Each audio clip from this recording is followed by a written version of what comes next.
So ayan, maglalakad pa din kami guys.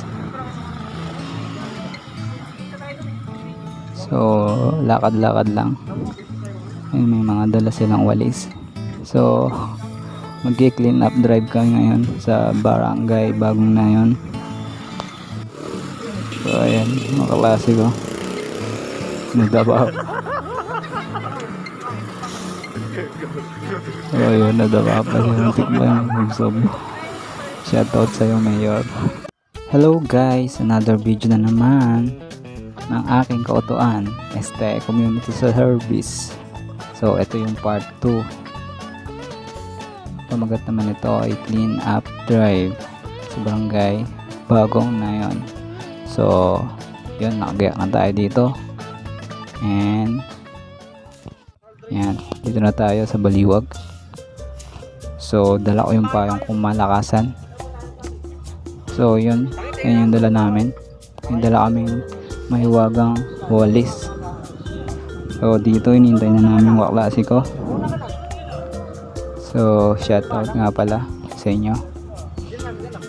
So ito ang view, napakaganda ng traffic. So let's go. So ayan, naglalakad na kami guys. Nalakad na kami. So di pa init dito.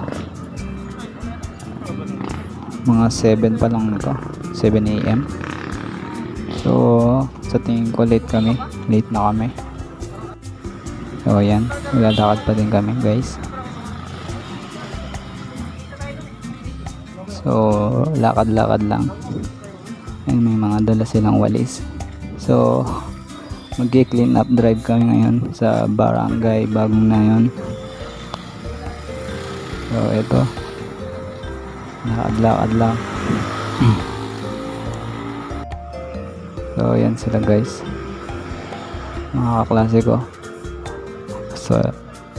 So yan, shoutout nga pala sa inyo guys. So yan, di namin alam kung saan kami pupunta. So basta diretso lang.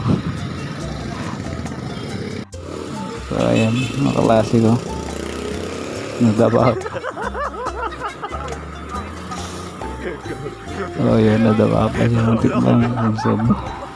Shoutout sa'yo, Mayor. So yan guys, maglalakad na kami.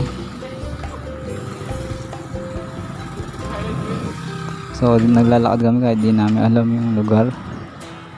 So sa tingin ko dito malapit na kami. Malapit na kami mapagod. Ayan. Ayan guys. So yan, mukhang malapit na kami talaga.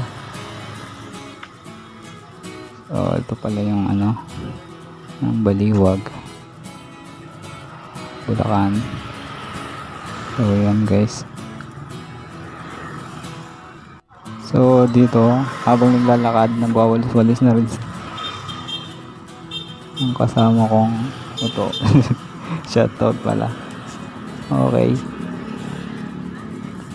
So dito mukhang sa tingin namin malapit na kami sa lugar na yun. Sabi nung mga tambay, mali daw, nandun daw sa ato. So ngayon bumalik kami, nandun daw sa tuloy yung mga nag-clean up drive. De yun, pagpunta namin doon, iba pa lang mga section yun. So napuntahan na namin mga klase namin, kaso medyo late na kami. Kami na lang nagsako ng mga iba-ibang kalat. So yun, kunwaring masipag. So dito nagbubuhat na kami ng sako dahil patapos na yung mga kakate ko. So yun, nagbuhat na lang. At yun, nauwi na kami guys. So thanks for watching and have a great day, and bye bye. Thanks for watching guys. Part 3 next.